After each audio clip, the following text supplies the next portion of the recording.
ମୟୂର ଭାରତର ଜାତୀୟ ପକ୍ଷୀ।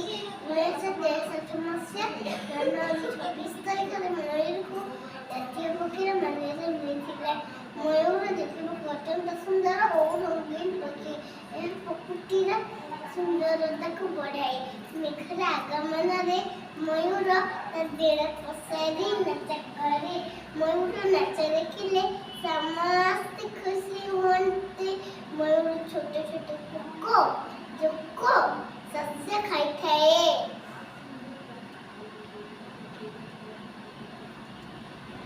ହିନ୍ଦୁ ଧର୍ମରେ ମୟୂରକୁ ପବିତ୍ର ମନାଯାଏ।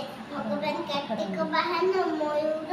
ଦ୍ୱାପର ଯୁଗରେ ଭଗବାନ ଶ୍ରୀକୃଷ୍ଣ ମୟୂରକୁ ମନେ ରଖିବା ପାଇଁ ତା ପିଛ ମୁଣ୍ଡରେ ଧାରଣ କରିଥିଲେ। ସୁନ୍ଦର ସୁନ୍ଦର ଉପକରଣ ପାଇଁ ମୟୂର ପୁଚ୍ଛ ବ୍ୟବହାର କରାଯାଏ। ମୟୂର ଆମ ଦେଶର ଗୌରବ। ଧୀରେ ଧୀରେ ଏହି ପକ୍ଷୀମାନଙ୍କର ବିନାଶ ଘଟୁଛି। ତେଣୁ ଆମେ ସମସ୍ତେ ମିଶି ଏହି ପକ୍ଷୀର ସୁରକ୍ଷା କରିବା। ଧନ୍ୟବାଦ।